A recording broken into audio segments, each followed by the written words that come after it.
Hey team, it is day 87. I hope you guys have had a wonderful day.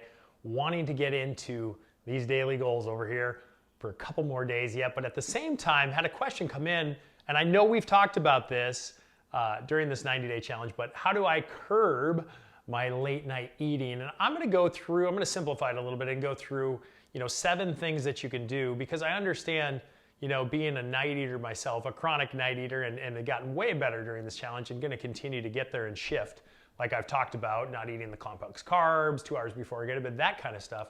But 7 tips to just simplify. How can you start to curb? And that's why the question was curb. Notice it's not stop, not eliminate, because that is definitely hard to go from your eating schedule to be later in the night to all of a sudden just cut it all off. When you tend to go cold turkey on anything or drastically change overnight, you tend to fail quickly. Right after that, it's easy to hold for a little bit, you think, and then willpower gets the better of you. Willpower works for a little bit, but small changes and small habit changes over time to develop good, healthy habits is the way to go. We'll go through 7 things you can do that are super easy. Start implementing them tomorrow, but here we go. Day 87, I did get under 214. I love that, back into the 13s. I want to push to see if I can get to that 212 by day 90. Don't know if it'll be there, but we'll see. 1852, 120 ounces of water. Did get a little less sleep last night. So yeah, not a big deal, but a big deal, kind of, 55 minutes and 226 grams of protein. So overall, pretty good with the numbers. But let's get into what I like to say, the 7 things that you can do. We've already talked about one of these, but the first one is just go to bed a little earlier.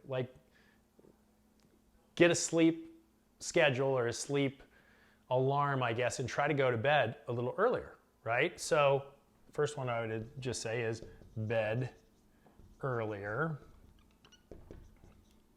And if you're already going to bed early enough, then don't do this. But I mean, it's easy to ignore standing in front of the refrigerator or the pantry if you're up getting ready for bed or in bed. So you know what?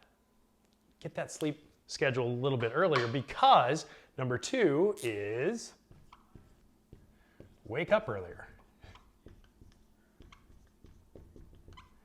So you do this one, and it directly goes into waking up earlier, because studies show that people that are early risers rather than night owls tend to weigh less, tend to be less overweight and less obese. So here we go.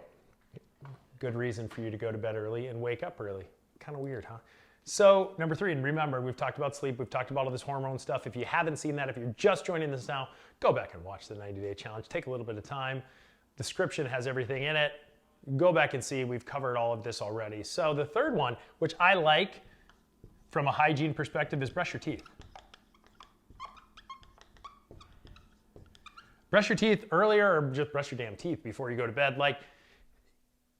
If you brush your teeth, I know this, I'm victim. When I floss and brush my teeth for the night, it's done, nothing else.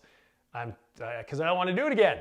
I don't want to brush my teeth again. So that's actually a really, really, really good one. Another thing that we've talked about, let's get out this one, is turn off the TV. Turn off TV, and I like to say 2 hours prior, but 1 hour, try prior. Blue screens, TVs, anything like that you're doing in bed as you watch TV. Some people watch TV to fall asleep. Horrible habit to get into. Do some research on that, but it's not a good thing. So another thing is when you do good on this, a lot of times it's just do this, do that, do this, do that. Fifth thing is, though, you can't forget to reward yourself. But reward yourself with a non-food item. Maybe you were looking at getting an audiobook, to go on your walks with, or maybe you were, going to grab another thing that treats yourself. Whatever you're fancy, that's not food. Reward yourself with that when you go a week without eating late at night, or you get one of these things. Don't forget to reward yourself. So one thing that one of my really good friends does that I haven't done a ton, but I've gotten into it a little bit, is, keep a journal. And instead of eating, journal at night. Journal what you're going to do the next day. This is what I call the habit swapping. Is, you know, instead of going as when you like are prompted to go to the cupboard or pantry, like I would say, to grab your sleeve of Oreos, grab your journal. Journal out what happened for the day, what you ate for the day, maybe whatever. If you're doing your food tracker, just journal. Write things down. Keep your mind off of it. But journaling actually really helps release a lot of things. It actually helps you get prepared for the next day if you want to do that. But keep a journal. And then the last thing that I would say, and which color do we want to use? Boom, boom, boom. I'm going to use, let's just go red because it's right in front of me. Okay, so the seventh thing is just if you want to eat at night. When you do eat at night, just to start, so this is one of the 7 things you could do, is limit your portions. Limit your portions. Okay, so if you're gonna eat at night, try to eat half of what you're gonna eat. Like, maybe you still have that ice cream, but like have half of it. Just like cut down on it. My son right now is in a bad habit of eating late at college, and he's gaining some weight, and you know, it's gaming, streaming, hanging out, doing all that kind of stuff, and you can see he's just not getting enough sleep, and he does eat late at night, and eats a lot late at night, and is hungry at night, which we've covered that, as well as like how chronic sleep deprivation does cause your body to, instead of reaching for, you know, the bed, right, we reach for the chips. So overall, like the lifestyle adjustments, what these will do for you as it relates to night eating.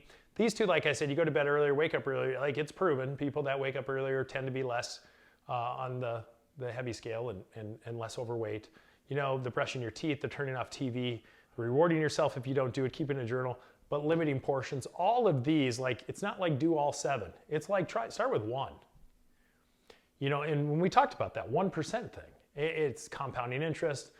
It's truly anything that you do compounding over time. That 1% rule, Atomic Habits by James Clear talks about it.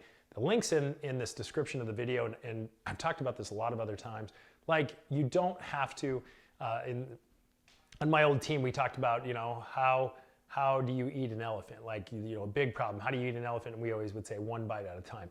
These aren't 7 things that I would expect you to like implement overnight. Pick 1 just to try to help with the night eating, to try to get you off that. It'll keep in your mind. Pick the one that you think you could do. Mine is definitely, the 2 that I use actually is brush my teeth, and then limit my portions. When I get to eat at night, I'm starting to eat less. And I have been eating a lot less. Like I cut out complex or the simple carbs and stuff 2 hours before. So I'm doing better with that. But I like to lift late at night. So sometimes my food comes at night because I lift a little later than normal. But so this one is the one that I go with. And the brushing my teeth I've used as well, because then I'm just too lazy to brush them again, to be honest. Just to be honest and simple. So hope this helps. Hope this makes sense. Guys, we got 3 days left. I think we're going to do it. I know we're going to do it. But I pray that this has provided some value tonight and all the other 86 days of videos. I appreciate your support. I don't know how to thank you guys so much. You're the reason that I've kept going on this, and never thought I could get to the end as far as it relates to content and things. And you guys have kept the questions coming, the support coming, and without you, I wouldn't be able to be doing this. So thank you for being my accountability partner throughout this all. And you know what? If you have any questions, comments, leave them below. A couple more days left, guys. We're going to get this. I, again, appreciate the support. And as always, I look forward to talking to you tomorrow. Thanks again.